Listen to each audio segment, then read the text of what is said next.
My naam is Nicoline de Pre, ek is in graad 7 en ek kom van Laerskool Middelrivier. Voorsitter, baie dankie vir die geleentheid om vir 'n oomblik hier te kan stilstaan. Sjoe, maar vandag was besig, en gister was besig, en môre gaan dit seker nog besiger wees. Het jy al ooit gehoor van 'n rotresies? Nee man, dis nie 'n Olimpiese sport nie. Nee, dis die vinnige ritme van die lewe waarby ons kinders moet pas, of jy gaan uitmis. Ek sê en gaan u vinnig oortuig dat die ritme van die lewe te vinnig is vir ons kinders. Ja, ons is die wat daaronder moet lei. Dis lei met 'n lang ei. Dames en here, kyk saam met my na tegnologie, skooldruk en gesondheid en ek oortuig u gou. Tegnologie is daar om dinge vinniger en makliker te maak. Dit gee die ritme aan. Kyk net wat gebeur as die internetverbinding verbreek word. Die hele ritme word versteur. Chaos, veral in ons huis. Ja, en dis so deel van die liedjie van Bob Dylan, Like a Rolling Stone. En tegnologie veroorsaak dat ons almal maar net soos rollende klippe rondbeweeg. Vinnig, maar soms doelloos. Maar ons moet byhou. Ons moet in ritme bly. Dames en here, in hierdie vinnige ritmiese lewe van internetverbindinge, slimfone en 24/7 beskikbaarheid, is dit niks iets dat tegnologie die ritme van ons lewe oorheers nie.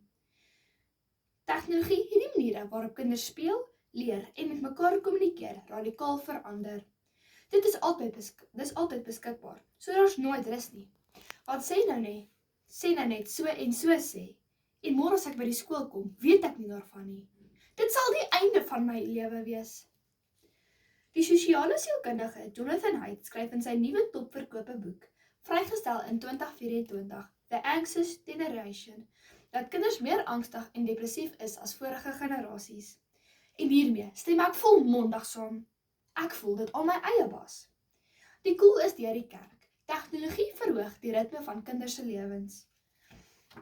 Nou, die akademies en buitemuurse druk. En hier is ouers dan maar baie skuldig. Ons moet ons stryd hou met die trendoes. Die druk wat kinders ervaar om akademies en buitemuurs te presteer, het onrealistiese hoogtes bereik. Ja, ons moet hoër spring, vinniger hardloop en meer doele gooi. En die ritme word al hoe vinniger. Mense, en om by te hou by hierdie ritme, moet ons, julle kindertjies, van vroegoggend tot laat aand hard werk. Ag nee, wanneer kan ek met bietjie rustig lê of buite in die tuin speel?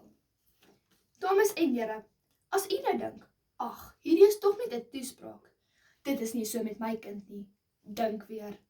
Ek het my eie navorsing gedoen onder my tokkie vriende van graad 4 tot 7. Het julle geweet dat 70% van hulle aan een of ander sport of kultuur deelneem omdat hulle ouers wil hê hulle moet en nie noodwendig omdat hulle wil nie? Het ek dalk met jou kind gepraat? Pieter Grey, sielkundige en navorsingsprofessor, ondersteun my in die artikel Hoekom is dit goed vir kinders om meer te speel van 6 Oktober 2023 op www.rooirose.co.za. Hier slaan die slim man die spyker op die kop as hy skryf dat geestoestande soos depressie, angsversteuring en selfdood toegeneem het omdat kinders se speeltyd verminder word. Sjoe, klink klare bewyse dat die ritme van ons tyd die druk laat toeneem vir kinders. Laastens, die vinnige ritme is sleg vir kinders se gesondheid. En dit is 'n feit, soos 'n koei. Ja, ons weet dat stres sleg is vir jou gesondheid, maar ons mag nie eens meer siek wees nie. Ag, ek het nie hierdie week tyd om siek te wees nie.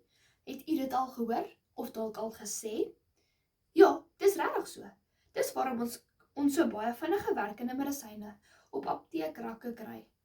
Ek lees op www.netwerk24.co.za dat dokters te maklik antibiotika voorskryf. Gaan lees gerus self die artikel. Gesondheidskrisis dreig oor hoe ons antibiotika gebruik.